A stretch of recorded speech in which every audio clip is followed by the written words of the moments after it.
vamos a contar la historia de Mariana López, una joven estudiante de enfermería cuya desaparición conmocionó a toda una comunidad en el estado de Querétaro. Lo que parecía una tarde común, marcada por una rutina familiar, se transformó en un silencio que duró años. Detrás de su ausencia surgieron secretos, errores de investigación y verdades que tardaron demasiado en salir a la luz. Si crees que conoces historias de desapariciones, esta te hará cuestionar todo. Quédate con nosotros hasta el final para descubrir cada detalle, cada giro y cada pieza de un rompecabezas que cambió para siempre una familia entera. Mariana López tenía 23 años y vivía en un vecindario tranquilo del sur de Querétaro con sus padres y su hermana menor, Camila, de tan solo 9. Aunque la familia no tenía muchos recursos, su hogar era un espacio de calma, esfuerzo y unión. Mariana cursaba el último año de enfermería en una universidad pública y desde hacía 6 meses realizaba prácticas en una clínica municipal a unas pocas cuadras del centro. Todos los viernes salía puntual de la clínica a las 4 de la tarde para ir caminando hasta la escuela primaria donde estudiaba Camila. La recogía y regresaban juntas a casa, donde su madre ya las esperaba con café y pan dulce sobre la mesa.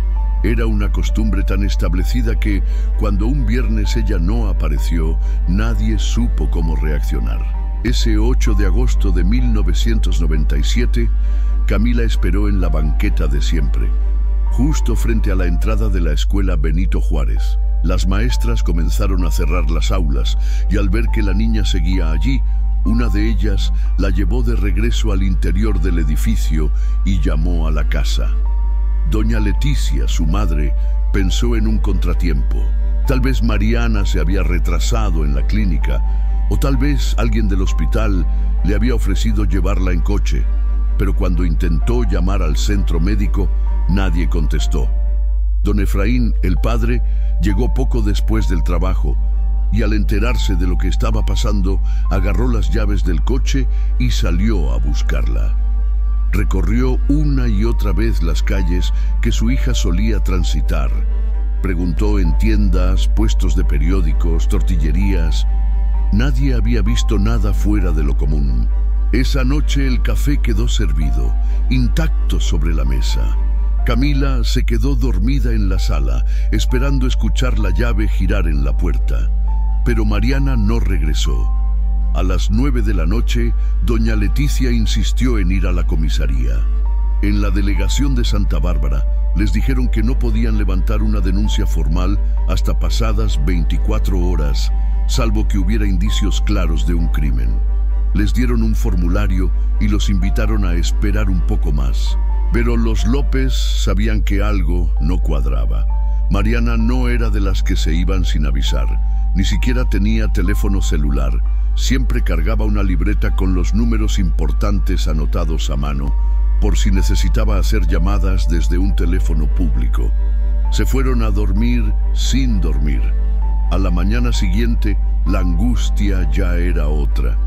Y lo que comenzó como una búsqueda de rutina se convertiría en una lucha que marcaría sus vidas para siempre. Si relatos como este tocan tu corazón, suscríbete, activa la campanita y deja un mensaje de apoyo para esta familia en los comentarios. El sábado por la mañana comenzó con una tensión densa en el aire. Camila no quiso desayunar. Don Efraín revisaba el reloj cada 5 minutos, como si el tiempo pudiera dar alguna respuesta. Doña Leticia, agotada de no dormir, salió con una bolsa llena de copias de una foto de Mariana que había ampliado la noche anterior. En la imagen, su hija aparecía sonriendo, con una blusa verde y el cabello recogido con una pinza de mariposa, la misma que usaba cada vez que salía a la calle. Visitaron negocios, panaderías, farmacias, estaciones de gasolina. Pegaron los primeros carteles en postes, ventanas y paredes. En cada lugar preguntaban si alguien la había visto, pero las respuestas eran siempre las mismas. No se fijaron. no recuerdan. La ciudad seguía con su ritmo habitual, indiferente al dolor de una familia que ya empezaba a fracturarse por dentro. Doña Leticia insistió en volver a la clínica municipal. Había algo que le molestaba. Mariana no llevaba su bata blanca en la mochila cuando desapareció. Al llegar, habló con una supervisora, quien confirmó que Mariana había salido del centro de salud a las 16:05, como siempre. No notaron nada extraño en su comportamiento. Una compañera, sin embargo, recordó un detalle que pareció irrelevante en su momento. Mariana había recibido un sobre cerrado ese día. Un joven en moto lo había entregado directamente en la entrada, preguntando por su nombre. Nadie conocía al mensajero, y después de dejar el sobre, se marchó sin decir palabra. El investigador de guardia en la comisaría, al enterarse de esta nueva información, anotó el dato, pero no le dio prioridad. Dijo que podría haber sido una carta personal o algo relacionado con la escuela. No hubo seguimiento inmediato. A ojos de las autoridades, Mariana seguía clasificada como desaparecida sin indicios de delito. Pero para sus padres, ese sobre marcaba un antes y un después. La existencia de una entrega específica, justo el día de su desaparición, les hacía pensar que no se trataba de una coincidencia. Buscaron en su cuarto, revisaron cajones, libros, apuntes, pero no encontraron ningún rastro de esa carta. ¿La había abierto? ¿La guardó en su mochila? ¿La tiró? Eran preguntas sin respuesta. A partir de ese momento, la búsqueda se volvió más intensa, pero también más solitaria. Las primeras 72 horas pasaron sin avances. Nadie en la clínica, ni en la escuela de Camila, ni en la universidad, recordaba nada que pudiera ayudar.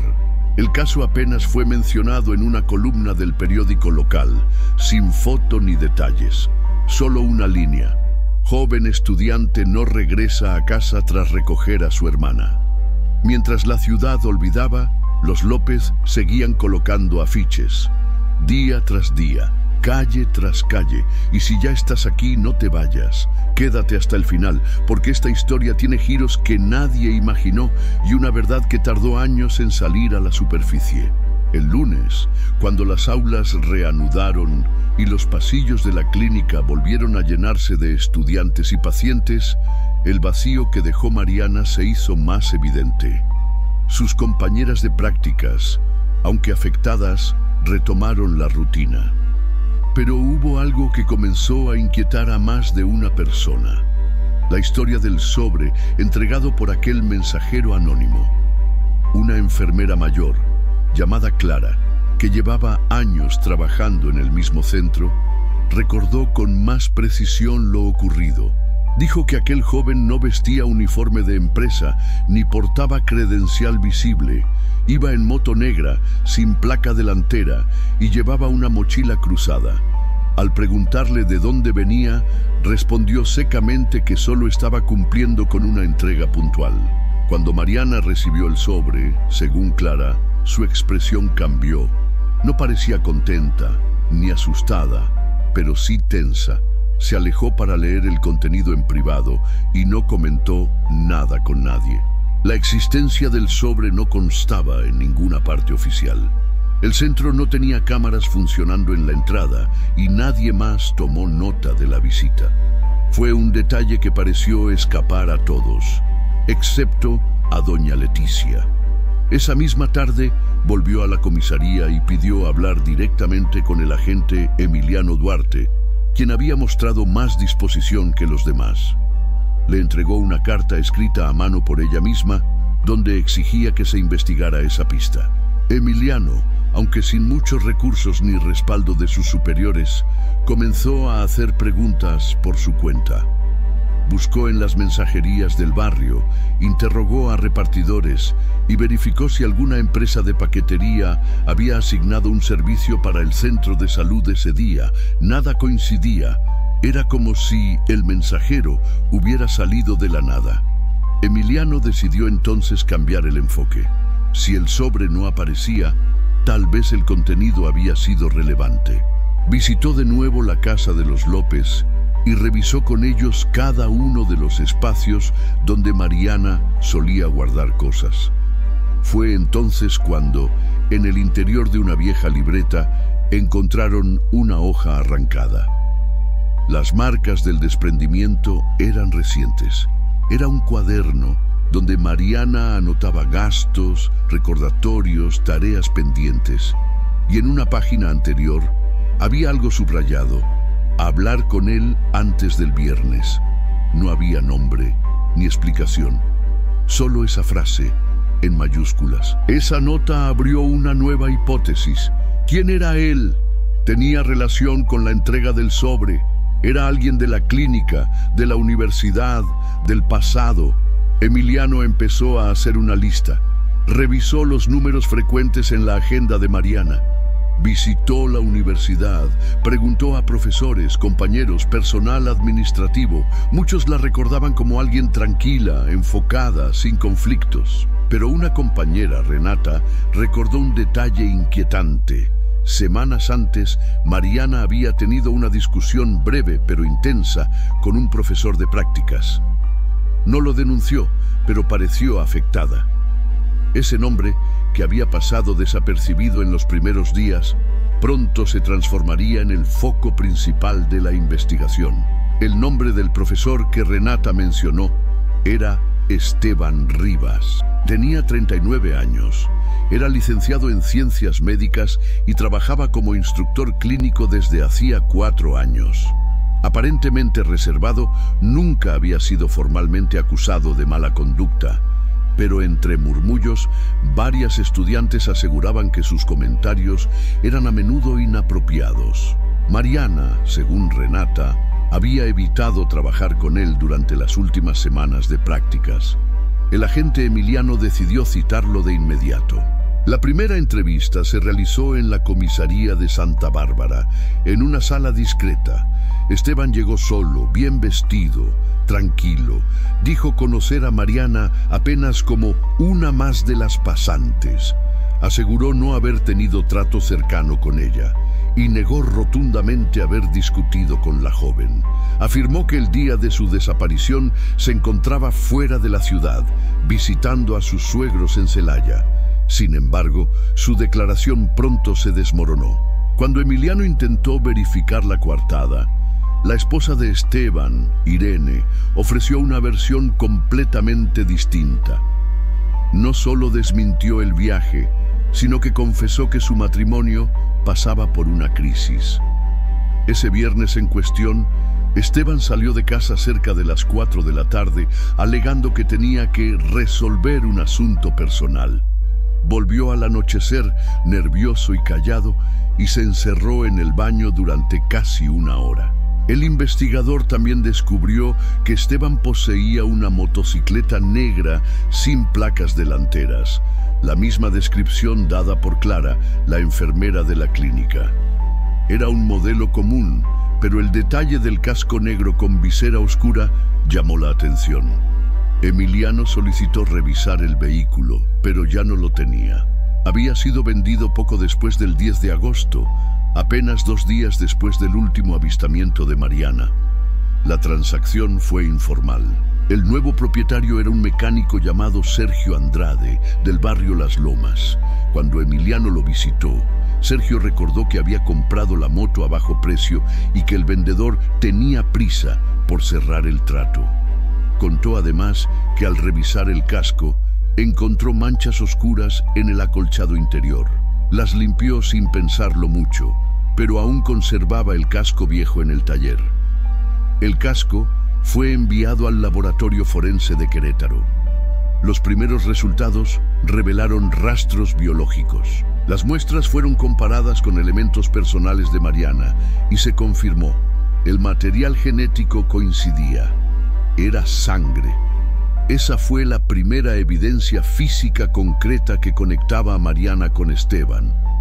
Ya no era una simple sospecha. Había una relación directa, una mentira comprobada y un rastro de sangre que desmentía toda su versión. Cuando Emiliano volvió a interrogar a Esteban, este se mostró más cauteloso. No quiso declarar sin la presencia de un abogado, pero el daño ya estaba hecho. Su coartada era falsa, sus declaraciones estaban comprometidas y la investigación apenas comenzaba a escarbar la superficie de lo que realmente había ocurrido aquella tarde de agosto. Con el casco como evidencia y la coartada de Esteban Rivas completamente desmentida, Emiliano Duarte solicitó una orden judicial para registrar el domicilio del sospechoso. La autorización llegó en cuestión de horas, gracias a la presión de la familia López y de un periodista local que había comenzado a cubrir el caso con más profundidad. Durante la inspección no se encontraron objetos personales de Mariana ni signos evidentes de violencia. Pero algo llamó la atención del investigador. Un archivador metálico que contenía decenas de documentos antiguos, apuntes de clase y al fondo varios sobres vacíos. Uno de ellos tenía una mancha que parecía haber sido de humedad, pero aún conservaba restos de tinta azul, ilegible. Emiliano se lo llevó para análisis, aunque el contenido ya se había degradado casi por completo. La esposa de Esteban, Irene, fue entrevistada nuevamente. Esta vez, bajo un ambiente de mayor presión, admitió haber sospechado de su marido desde el día en que Mariana desapareció. Afirmó que nunca le creyó lo del asunto personal y que había notado su comportamiento errático durante semanas anteriores.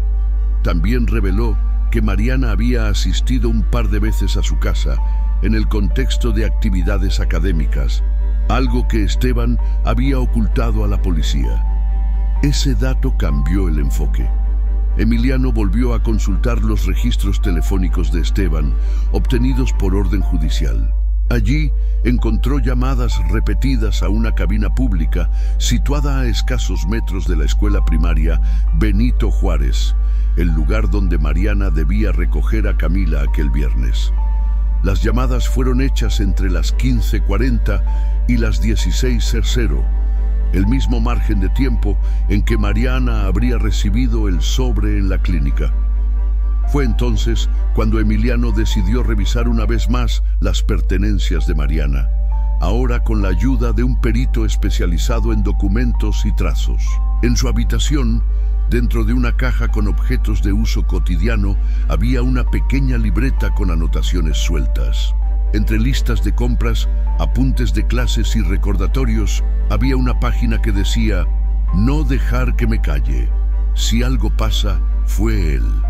La tinta estaba apenas visible, como si hubiera sido escrita con prisa o sin intención de que alguien más la encontrara fácilmente. Esa frase, aunque sin nombres, reforzaba una línea de investigación que ya no podía ignorarse. Mariana tenía miedo, y ese miedo tenía rostro. Aunque aún no había una confesión, la acumulación de indicios, sumado al hallazgo de ADN en el casco y las llamadas telefónicas, ponían a Esteban en el centro de la escena. Pero lo más revelador aún estaba por llegar, porque justo cuando parecía que la historia se estancaba en pruebas circunstanciales, una nueva figura emergió del pasado para romper el silencio. Y si tú también crees que la verdad siempre deja huellas, suscríbete al canal y comparte este video. Así, más personas conocerán la historia de Mariana y entenderán por qué nunca debemos dejar de buscar respuestas. Pasaron varios meses desde que el caso volvió a ganar notoriedad.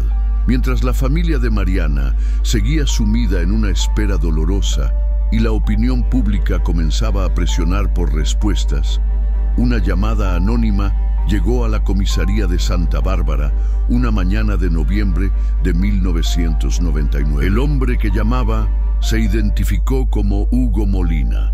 No quiso dar demasiados detalles por teléfono, pero pidió hablar directamente con el investigador Duarte.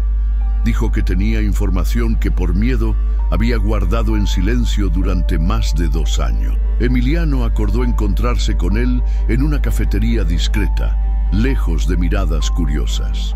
Hugo era un técnico en refrigeración de 52 años que vivía cerca del colegio Benito Juárez.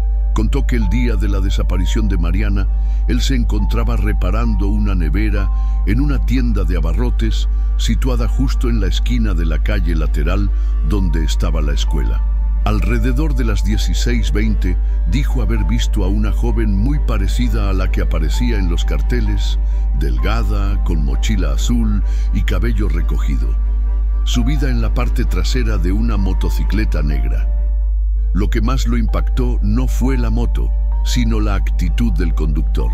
Llevaba un casco oscuro que le cubría el rostro y gesticulaba de forma agresiva mientras hablaba con la joven. Ella, desde su lugar en la moto, parecía nerviosa, incluso intentó voltearse varias veces.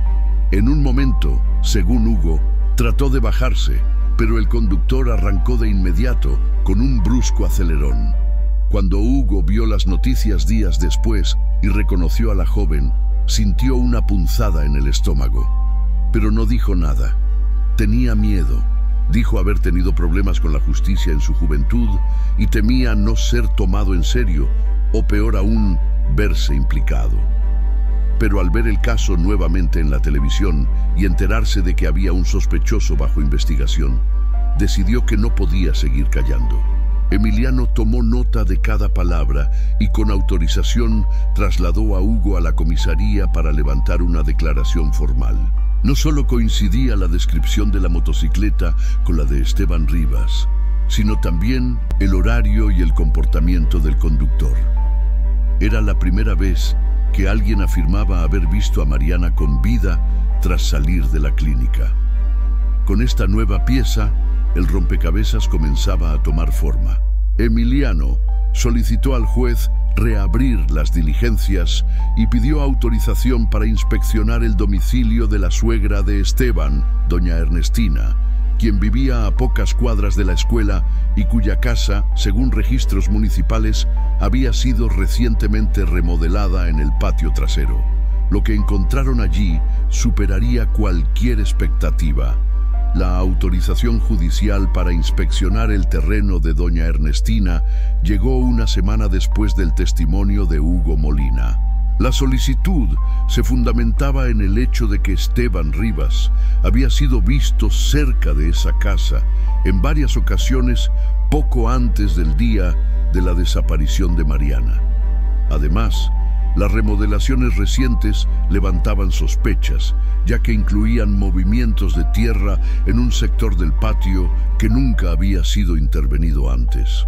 El 15 de diciembre de 1999, a primera hora, un equipo forense, acompañado por el investigador Emiliano Duarte, llegó al domicilio.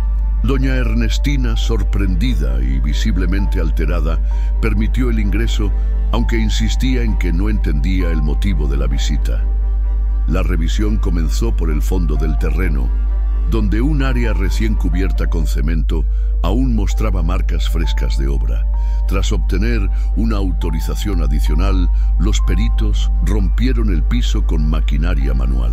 A unos 70 centímetros de profundidad, encontraron una bolsa plástica sellada que contenía restos de ropa, una libreta deteriorada y una pinza metálica para el cabello, en forma de mariposa.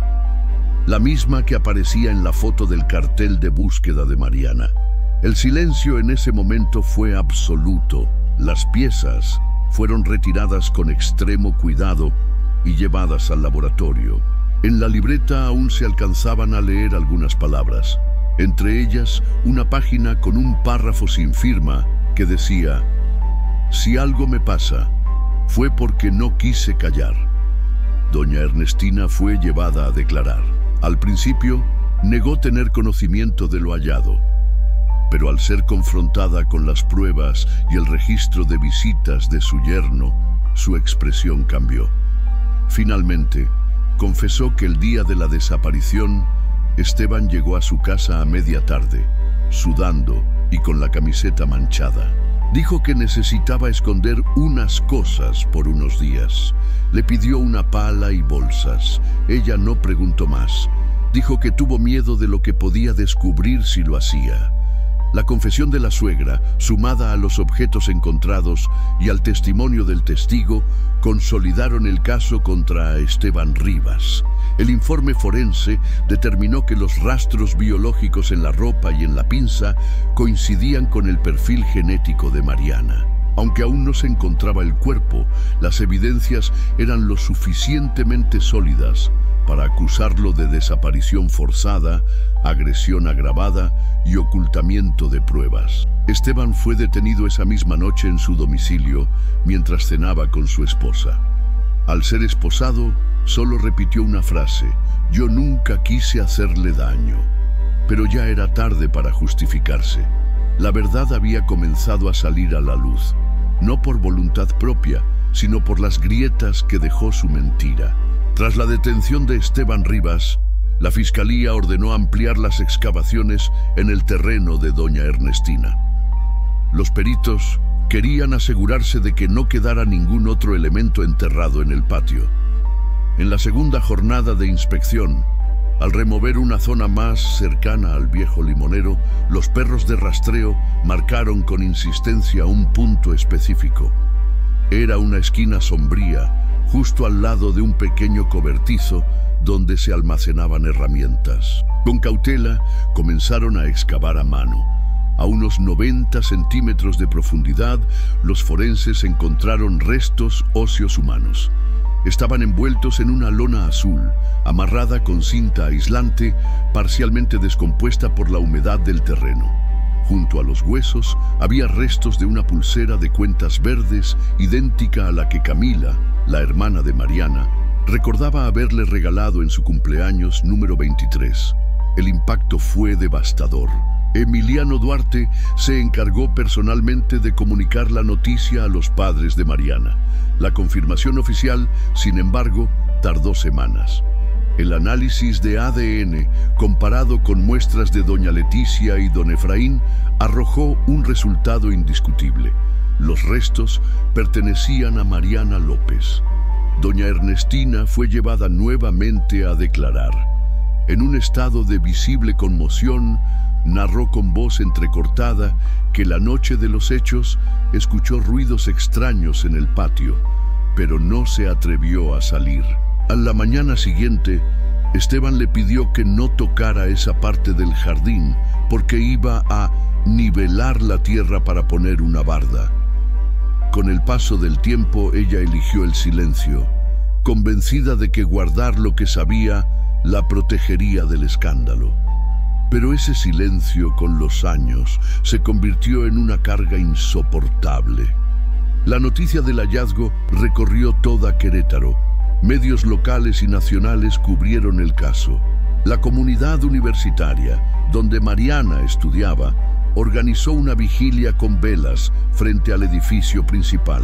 Sus compañeros, ya egresados en su mayoría, lloraban recordando su sonrisa tranquila y su vocación genuina por ayudar a los demás. Mientras tanto, Esteban permanecía en prisión preventiva. Su abogado intentó argumentar que la muerte había sido un accidente, producto de un malentendido, pero los peritos refutaron esa versión. Las fracturas encontradas en el cráneo y el patrón de lesiones evidenciaban una agresión directa. La hipótesis más probable indicaba que Mariana intentó defenderse, lo que desencadenó una reacción violenta por parte de su agresor. Aunque la verdad comenzaba a esclarecerse, el dolor de la familia no tenía consuelo. Para ellos, Mariana no solo era una víctima, era una hija, una hermana, una joven con planes sencillos y un futuro lleno de ilusiones que fue brutalmente interrumpido. El país entero comenzaba a ver en su historia algo más grande, una herida colectiva, una deuda de justicia con muchas otras Marianas que aún no tenían voz. El juicio contra Esteban Rivas comenzó en mayo del año 2000, en medio de una expectación mediática pocas veces vista en Querétaro. La sala estaba llena de periodistas, estudiantes, activistas y familiares de otras personas desaparecidas que encontraron en el caso de Mariana una causa común: Durante las primeras audiencias, la defensa intentó construir una narrativa distinta. Sostuvieron que Esteban no tenía intención de hacerle daño a Mariana, que la situación se salió de control y que la ocultación del cuerpo había sido producto del pánico. Alegaron que ella había acudido voluntariamente a casa de su suegra y que la discusión se tornó física de manera inesperada. Pero ninguna de esas explicaciones fue respaldada por pruebas. Los peritos forenses refutaron punto por punto las versiones de la defensa. El informe detallaba que las lesiones encontradas en el cráneo de Mariana no eran compatibles con una caída accidental. Eran golpes directos, con un objeto contundente. Además, los restos no mostraban signos de intento de auxilio ni indicios de que alguien hubiera buscado asistencia médica tras el ataque.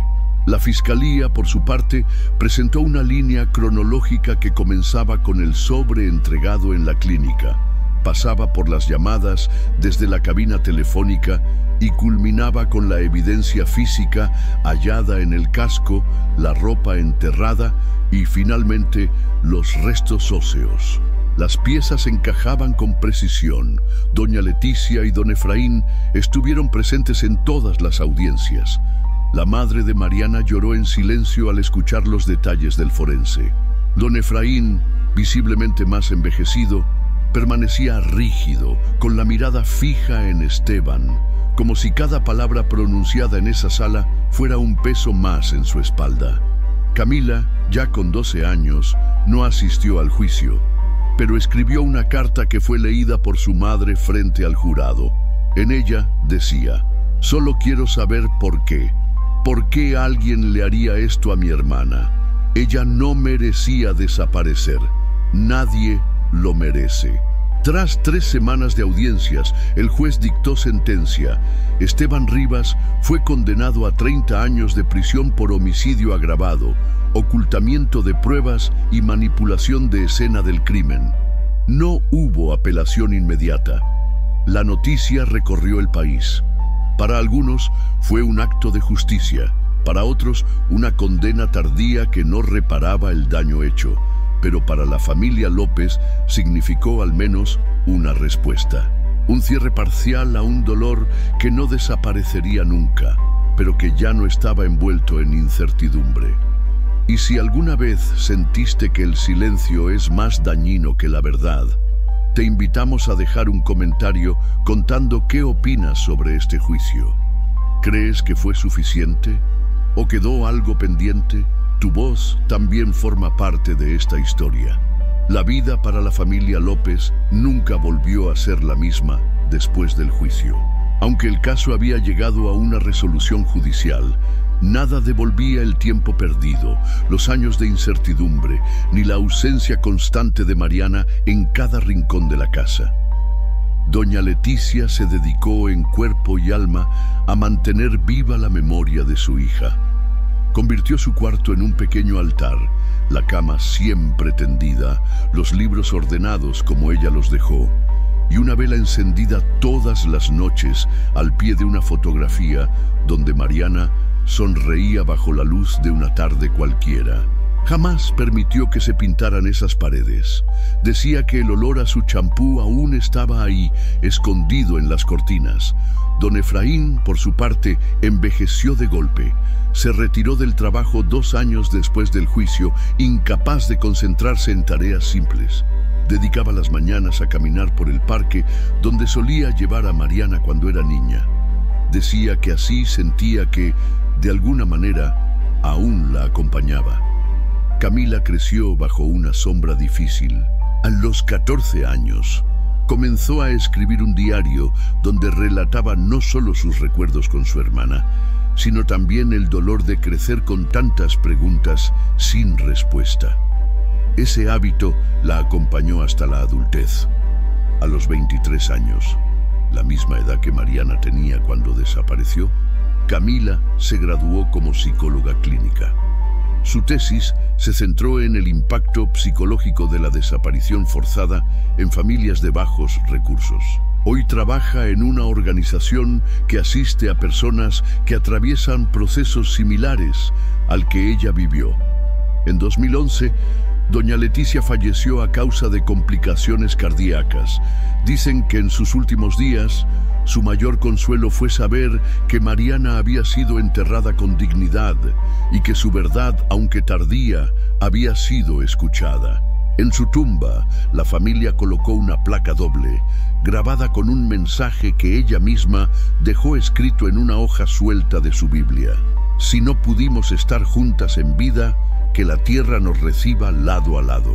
La historia de Mariana López se convirtió en un símbolo de lucha en Querétaro. A raíz de su caso, se reforzaron los protocolos de atención temprana en desapariciones, se promovieron campañas de concientización en universidades y se creó un archivo estatal de mujeres desaparecidas con seguimiento activo. Cada año, en agosto, se realiza una caminata silenciosa en su memoria. Camila encabeza la marcha, con una fotografía de su hermana colgada al pecho. Lo hace por ella, por su madre, por su padre, pero también por todas las que siguen sin volver. Porque hay heridas que no se cierran con un juicio, solo con verdad, memoria y acción. Gracias por acompañarnos hasta aquí. Si esta historia tocó algo en ti, compártela y cuéntanos en los comentarios desde qué parte del mundo nos acompañaste. Nos vemos en el próximo caso.